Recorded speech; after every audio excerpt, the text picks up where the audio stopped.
and welcome to the Heroin Chronicles. I'm Pauly T, and today in the Heroin Chronicles I'm going to talk about my first time in treatment. And this was back in 1982.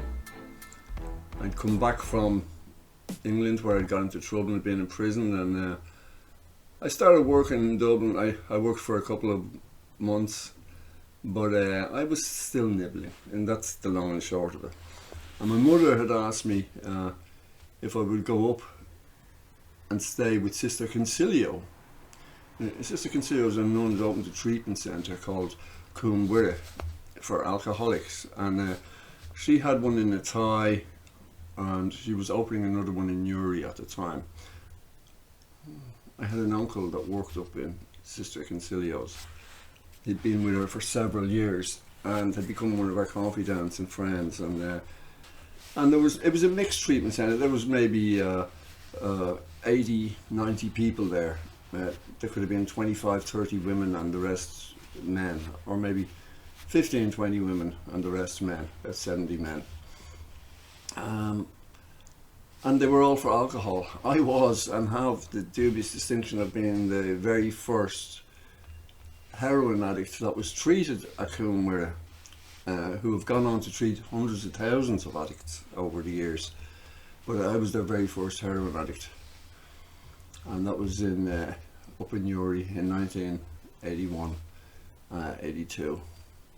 So I went up there to stay with the uncle, and the idea was I was to do a few months up there and try and get my head together, and I would come back down to Dublin and start to work again, or go back to Germany, which I'd wanted to do since I'd come home from prison in England. So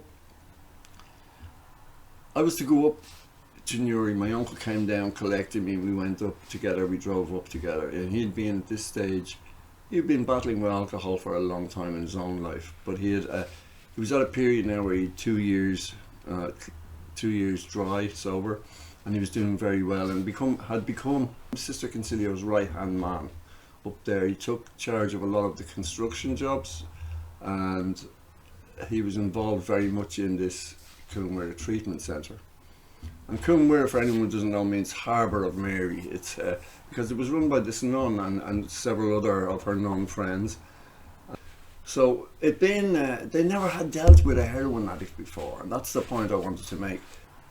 Anyway, I went up there to this treatment centre, and not being an alcoholic, I kind of had, and being my uncle's nephew, and he was a very good friend of Sister Concilio, so she gave me my own room up there. I didn't have to attend any of the meetings or do the programme in the way that the other people were that were coming into the centre, because I wasn't an alcoholic, and it was set up primarily for them. And Sister Concilio didn't know too much about drugs at the time. I think from my early conversations with her, I think she thought it was something we smoked. So something you smoked, like pot or something, or whatever. And I don't know if she knew the full extent of heroin and the implications of barbiturates and all the different tablets, because tablets were left around me, and bizarrely enough, sometimes I was asked to mind the nurse's station, at night time. I was kind of doing little jobs around the house, around the treatment centre. I could be working in the coffee bar, but then minding the nurse's station. It was a bit bizarre leaving a drug addict in charge of the nurse's station while the nurse did her night rounds. And of course, I was a drug addict, so I stole pills from the nurse's station all the time, and more than enough, and more than I needed. I found a prong of the fork, was able to open the little cabinet, and I took all the Valium and everything, and I was munching on them for the first couple of weeks I was up there. And because there was never any issue with alcohol with me, I mean, some of the men there would sneak down to the town, because this was a very unorganised treatment centre initially. And men would go down to the town, and they would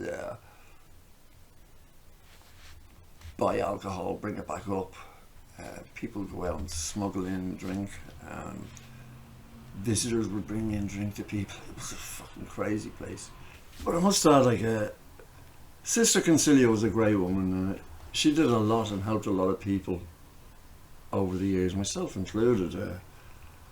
But when I look back, and I was up there, this treatment centre she was getting going up in Uri in Northern Ireland, it was chaotic.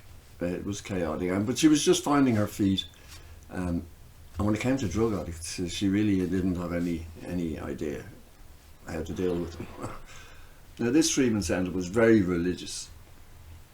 We'd go in, we'd have to do the rosary, we'd do petitions to the Virgin Mary, all of that, because it was run by nuns, and she was very devoted to Our Lady in heaven. So, and here's the bizarre thing, guys. I'm agnostic. I've been through every kind of religion and spiritual movement, and in my own search in life. But I have to tell you this, because this is true. When I was up there, for the first couple of, say the first 6 weeks up there, saying the rosary every day, praying, saying the rosary, doing the novena, and then doing the Angelus. Yeah, late at night we used to do the Angelus, which is that's like a 3-minute gig, a 5-minute straight through. And that would be done over the tannoy, so the whole treatment centre would hear it. So even if you went to bed early, you would be awoken at 10:30, 11 at night with the Angelus. So for Catholic people who know what the Angelus is all about, it's a repetition of prayer and responses to the Virgin Mary. And I'm telling you, after 6 weeks of this, my fragile, when I say newly clean mind, I know I wasn't staying clean. I was very impressionable. And this Catholic thing got right into my system, and I started having these spiritual experiences and thinking that God is the way, and that Christ was a living experience thing, and I got really into this sort of religious fervour. But I was to get on very well with all the staff up there, and it was more like I was working in the place than being one of the clients, as it were, because I knew Concilio quite well, and I got on with most of the staff up there. So I didn't have to go to the alcoholic meetings and the alcoholic groups, but I still worked in the house, and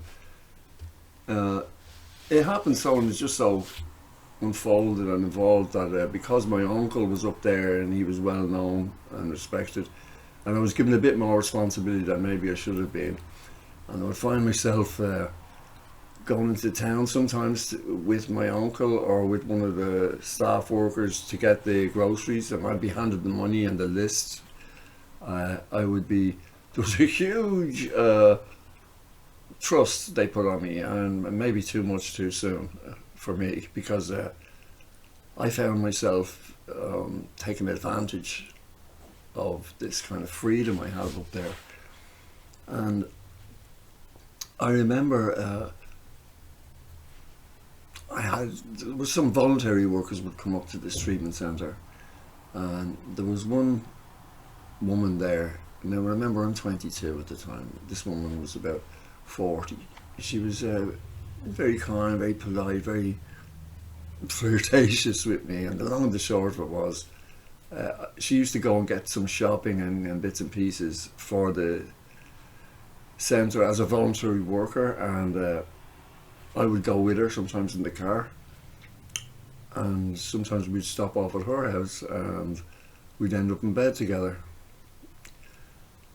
And this was to carry on through the 4 or 5 months that I stayed up there in Uri. I was having this sort of secret affair with one of the voluntary women. I'd also connected with the daughter of one of the alcoholics who used to come up and visit with him, someone my own age. We'd been getting on really well together, and we didn't consummate the relationship sexually or anything, but we'd meet and have coffee. She'd come up and visit her dad and then spend 15, 20 minutes just chatting with me. I was quite friendly with her dad as well, so but we developed a kind of an emotional relationship, and then I'm having this illicit thing with one of the voluntary women that worked in part-time up there, and I'm also having sex with a girl from Newry in the town, because you see I used to get to come and go from the centre because they trusted me, and that I was just up out of Dublin. Once I was out of Dublin, I wouldn't be able to get near the drugs because there was none up there in Northern Ireland, which is all nonsense anyway, because I used to get to know people that lived in Newry. I used to go into the town on a daily basis, and at one point Sister Concilio even let me take a job in the town and live in the centre. I'd go back to the centre at night, but I'd be working 5 days a week in the town. I did that for a few months. But to get back to the story, this woman that I had this fling with, this voluntary worker, she had cancer. She had diamorphine, which is basically pure heroin. She had grains of diamorphine in a little jar in her bedroom, and I recognised what diamorphine straight away it was when she told me the story about the cancer and the medication she was on. And you know, I used to steal her diamorphine. She had loads of them, so I'm saying that like, you know, I think I leave her like in pain. No, she had bottles of the things in the drawer beside her bedroom. I noticed the bottle on top of the drawer, and we talked about it. I said, is that diamorphine? Is that like her? And she explained it was a really strong painkiller that she needed to take. And she said, I've loads of them here. She opened the bedside drawer and there were bottles of them, because she didn't always take them, because she said sometimes it made her nauseous. So I was feeding off them as well. So my head wasn't right, and I was all involved with this one, that one, and they burned down the town. And I got a job in a hair salon, and then I started having a thing with one of the girls in there. And when I was young, that's the way I was. I was very insecure in myself, so I jumped into if a girl looked at me twice, I was on her, you know, because I needed that desperate need to be wanted and needed. With the result that you end up with nobody, because it comes out that you're a player, and your name gets ruined, and you end up on your own or running out of the town. Which in my case is what I did when the relationship got hot and heavy. But the other side of that is I'm sleeping with one of the voluntary workers, and I'm praying like a bitch, and then I'm sleeping, flirting with the other women, and all this mix of deception, emotion, hiding from her, not letting her know about her, and stealing a couple of hours out here and there, and going down and having sex with this woman that was twice my age, and then going into work, and I had a thing going on with a girl in work, and then coming back to the treatment centre at night and doing my prayers, and also having access between the woman I was having the affair with and my ability to be able to get pharmaceuticals out of the nurse's station, because sometimes, even though I was working in the salon, I would help them out. Then when they came home at night, I would do the rounds with the nurse. I may be with the nurse doing the rounds, carrying the torch, checking in on everyone, or I may be at the nurse's station guarding it from people like me. You know, it's putting the fox among the pigeons there, right there, you know. He put me in charge of the nurse's station. No, it wasn't a good idea. But yeah, so basically the story of my first treatment centre was I never stopped using all the way through it, and all I did was create a world full of pain for myself and a couple of other people by getting into relationships. And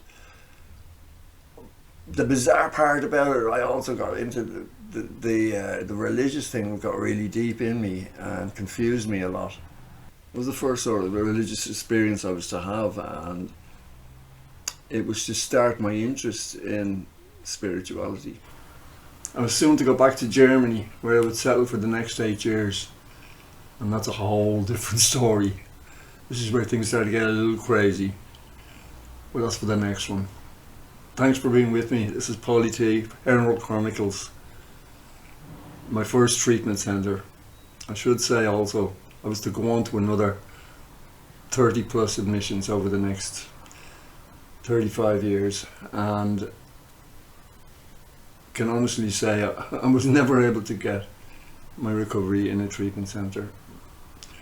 But oh my god, I was in so many of them so many times, and I've got so many stories. But yeah, like I say, for the next one. Thanks for everyone who joined me. Please subscribe if you want to hear more stories. Subscribe and support my channel. It doesn't cost anything. Just give it a thumbs up. Hit the subscribe button, the notification bell if you want to be informed when I drop another one. And yeah, till next time folks, stay blessed.